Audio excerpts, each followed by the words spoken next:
આણંદની ઘટનામાં એક મહિનો વયો ગયો છતાં પણ 27 ધારાસભ્ય કોળી સમાજના 27 ધારાસભ્ય એકનું ભોજોભાઈ હાલતું નથી વિધાનસભામાં, કોઈનું કાંઈ હાલતું નથી. પાછા ભાઈ તે કેમ કે એનો અવાજ દબાયેલો છે. પ્રોટોકોલ નડે ભાઈ, પ્રોટોકોલ. હેલો મિત્રો, નમસ્કાર. સ્થાનિક સ્વરાજ્યની ચૂંટણી પહેલા કોળી સમાજ છે આમ આદમી પાર્ટીમાં છે એ જોડાઈ રહ્યો છે અને એક તરફ કોળી સમાજના બે મોટા નેતાઓ વચ્ચે છે ગાંધીનગરમાં સમાધાન થયાના સમાચાર મળી રહ્યા છે અને જે સુરતમાં 300 કાર્યકર્તાઓ સાથે કોળી સમાજના આગેવાન વકીલ છે એ આમ આદમી પાર્ટીમાં જોડાવાના હતા અને એ સભામાં બ્રિજરાજ સોલંકી પણ હાજર રહેવાના હતા અને બ્રિજરાજ સોલંકી સાથે શું થયું, શા માટે તેની અટકાયત કરવામાં આવી, શા માટે બ્રિજરાજ સોલંકી છે એ સભામાં ગેરહાજર રહ્યા અને એ સભામાં જે આમ આદમી પાર્ટીના નેતાઓએ સત્તા પક્ષને છે એ આડે હાથ લીધા છે. બ્રિજરાજ સોલંકીને આ સભાથી દૂર રાખવામાં આવ્યા કે મુખ્ય અતિથિ છે બ્રિજરાજ સોલંકી હતા અને એ જ બ્રિજરાજ સોલંકીના સમાજના દિગ્ગજ અને ગુજરાત હાઈકોર્ટના વકીલ છે, કોળી સમાજના આગેવાન છે, એ આ સભામાં છે આમ આદમી પાર્ટી જોઈન કરવા જઈ રહ્યા હતા અને આ બબાલ જે થઈ છે એની વિગતવાર ચર્ચા કરવી છે.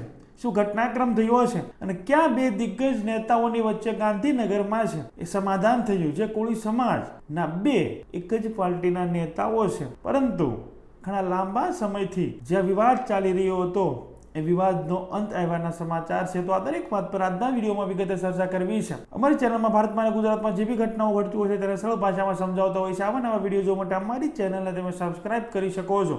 તમારું સબસ્ક્રાઇબ કરું, તમારે એક લાઇક કરવી, તમારે એક સરસ મજાની કમેન્ટ કરવી, જેનાથી અમને આવા વિડીયો બનાવવા માટે પ્રોત્સાહન મળતું હોય છે. વિડીયોની શરૂઆત કરીએ. આમ આદમી પાર્ટીના સોશિયલ મીડિયા પેજ પર એ સભાના આયોજનની જાહેરાત કરવામાં આવે છે કે સુરતમાં બ્રિજરાજ સોલંકી છે એ આવી રહ્યા છે. જય કોળી સમાજ મિત્રો, જય માનધાતા, જય વેલનાથ મિત્રો. સૌરાષ્ટ્રનો સિંહ એવા ભાઈ શ્રી બ્રિજરાજભાઈ સોલંકી સુરતની ધરતી ઉપર પધારી રહ્યા હોય ત્યારે આવતીકાલે એટલે કે તારીખ 24/3/2026 ના રોજ અભયનગર લંબે હનુમાન રોડ ખાતે રોડ ઉપર એક મહાસભા યોજાવાની હોય અને આ સભામાં જ્યારે અમારા Chetanbhai Baraiya legal team advocate જ્યારે રાજનીતિમાં કદમ રાખવા જઈ રહ્યા હોય ત્યારે મોટી સંખ્યામાં યુવાનોને પધારવા વિનંતી અને કોળી સમાજને ખાસ કરીને યુવાનોના હૃદયમાં વસતા એવા બ્રિજરાજભાઈ સોલંકી ખાસ કરીને અહીંયા પધારતા હોય ત્યારે રાત્રે 8 વાગ્યાથી લઈને મોડે સુધી સભા યોજાવાની હોય અને ચેતનભાઈની સાથે મોટી સંખ્યામાં 300 કરતા વધારે યુવાનો જ્યારે રાજનીતિમાં કદમ રખવા જઈ રહ્યા હોય ત્યારે અને ભવ્ય સભાનું આયોજન થવા જઈ રહ્યું છે અને એ સભામાં જે ચિરાગ ઝાલાની સાથે કામ કરી રહેલા અને બગદાણા બબાલમાં જે વકીલોની ટીમ હતી એ વકીલોમાં સામેલ અને ખૂબ જ નવનીત બાલદિયાના કેસમાં છે નવનીત બાલદિયાને ન્યાય અપાવવા માટે છે મહેનત કરી એવા એડવોકેટ ચેતન બારૈયા છે આમ આદમી પાર્ટીમાં છે આજે સાંજે છે એ જોડાશે. 300 થી 400 કાર્યકર્તાઓ સાથે છે એ આમ આદમી પાર્ટી જોઈન કરવાના હતા એવી જાહેરાત આમ આદમી પાર્ટી બ્રિજરાજ સોલંકી ના સોશિયલ મીડિયા પેજ પર છે થઈ અને પછી જે ઘટના બને છે એ આમ આદમી પાર્ટીના કાર્યાલયની આસપાસ છે પોલીસનો કાફલો અને એ જે વિડીયો ત્યાંથી આવ્યો છે આમ આદમી પાર્ટી સુરતના જે નેતાઓ છે જે કાર્યકર્તાઓ છે તેને જે વિડીયો જાહેર કર્યો છે કે અમારા કાર્યાલયની ફરતે છે પોલીસની ગાડીઓના કાફલા અને પોલીસ જવાનો છે એ ખડકી દેવામાં આવ્યા છે. શા માટે આવું? જાહેરાત બાદ છે આ કાર્યક્રમને છે એ ન થવા દેવા ના આક્ષેપ છે આમ આદમી પાર્ટી લગાવી રહી છે કે સરકાર આ કાર્યક્રમ અને આ કોળી સમાજ છે મોટી સંખ્યામાં આમ આદમી પાર્ટીમાં જોડાવાનો હતો એ કાર્યક્રમ ન થાય એ માટેના પ્રયત્ન છે એ ચાલુ કરી દીધા અને જે સાંજે આમ આદમી પાર્ટીની સભા હતી એ વિસ્તારમાં બ્રિજરાજ સોલંકી પહોંચવાના હતા તો એ સ્થળ પર બ્રિજરાજ સોલંકીને પહોંચવા દેવામાં ન આવ્યા. બ્રિજરાજ સોલંકીની છે અટકાયત કરવામાં આવી. રોકો મને, હું ત્યાં જઈશ, તમે ત્યાં જઈ શકતા નથી. રોકાઈ જાઓ, આ લોકશાહી છે, તમે મને કેવી રીતે રોકી શકો છો? અને એ સભામાં જે આમ આદમી પાર્ટીના નેતાઓ છે કાર્યકર્તાઓએ છે સરકારને આડે હાથ લીધી, ભાજપને આડે હાથ લીધી અને બ્રિજરાજ સોલંકી શા માટે આ કાર્યક્રમમાં ન પહોંચી શક્યા એ પણ તમે સાંભળી શકો છો. સુધી ન પહોંચવા દીધો તો બ્રિજરાજભાઈએ સંદેશ આપ્યો છે કે આવનારી ઇલેક્શનમાં સુરતમાં તમામ કોળી સમાજના યુવાનોને વિનંતી છે કે ભાજપના સુપડા સાફ કરી નાખો. ભાજપનું નામો નિશાન ના રહેવું જોઈએ. કે જે આ 30 વર્ષથી જે ઉદ્ધી લાકડાને છોટી ગઈ છે ને એ મિત્રો અંદરથી લાકડાને બોખલું કરી નાખ્યું છે. જોજો, એ આ ઉદ્ધીને હવે કાઢવાનો સમય આવી ગયો છે. બોલો ભારત માતા કી. ઇન્કલાબ! ઇન્કલાબ! આજના કોળી સમાજના અગ્રણી ના આજના પ્રવેશ વિધિ કાર્યક્રમની અંદર ઇલેક્શન વોર્ડ નંબર 15 માં આજની આ સભામાં આપ સૌનું સ્વાગત છે અને આપ સૌ જે આટલી મોટી સંખ્યાની અંદર પધાર્યા છો એ બદલ આપ સૌનો અમે ખૂબ ખૂબ આભાર માનીએ છીએ. આજની આ સભામાં આમ આદમી પાર્ટીના યુવા પ્રમુખ એવા બ્રિજરાજભાઈ પણ ઉપસ્થિત રહેવાના હતા.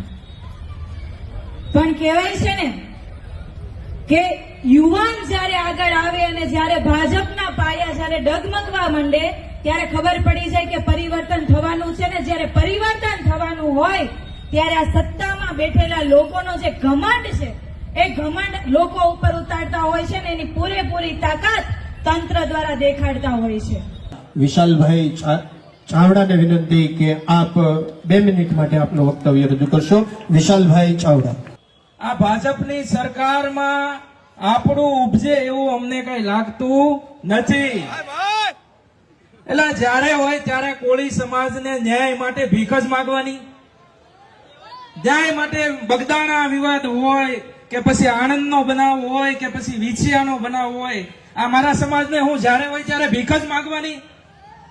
આ સરકારમાં આપણું ઉપજે એવું કાંઈ છે જ નહીં. એટલે લીગલ ટીમ અને અમે બધાએ નક્કી કર્યું કે આ સરકારને જો ખરેખર પાડી દેવી હોય ને તો અત્યારે આપણું સાંભળે ને એવી એક જ પાર્ટી છે, આમ આદમી પાર્ટી. આણંદની ઘટનામાં એક મહિનો વયો ગયો છતાં પણ 27 ધારાસભ્ય, કોળી સમાજના 27 ધારાસભ્ય, એકનું ભોજોભાઈ હાલતું નથી વિધાનસભામાં, કોઈનું કાંઈ હાલતું નથી. પાછા હોય તે કેમ કે એનો અવાજ દબાયેલો છે. પ્રોટોકોલ નડે ભાઈ, પ્રોટોકોલ. પણ આ પાર્ટીમાં પ્રોટોકોલ નડશે નહીં, આ આપણું સાંભળશે. અને ન્યાય માટે આપણે રોડે વારે વારે ભીખ માંગવી નહીં પડે. એટલે સમજી જાઓ, લડવાનું છે, મજબૂતાઈથી લડવાનું છે.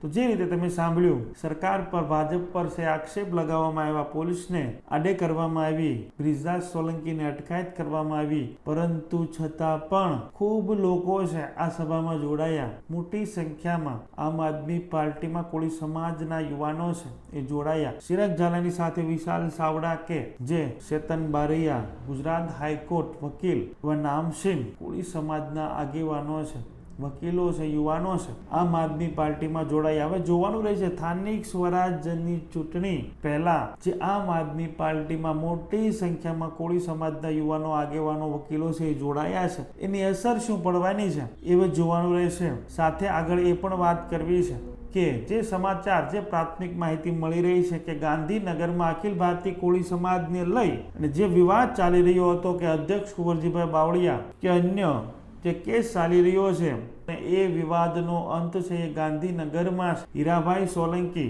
જે અખિલ ભારતીય કોળી સમાજના પ્રદેશ પ્રમુખ છે અને સાથે કુંવરજી બાવળિયા છે એ અખિલ ભારતીય કોળી સમાજના રાષ્ટ્રીય અધ્યક્ષ રહી ચૂક્યા છે અને એ વિવાદનો અંત છે, એ વિવાદનું સમાધાન છે ગાંધીનગરમાં છે એ થયું છે એવા સમાચાર મળી રહ્યા છે. જોવાનું રહેશે આ વાતમાં કેટલું તથ્ય છે.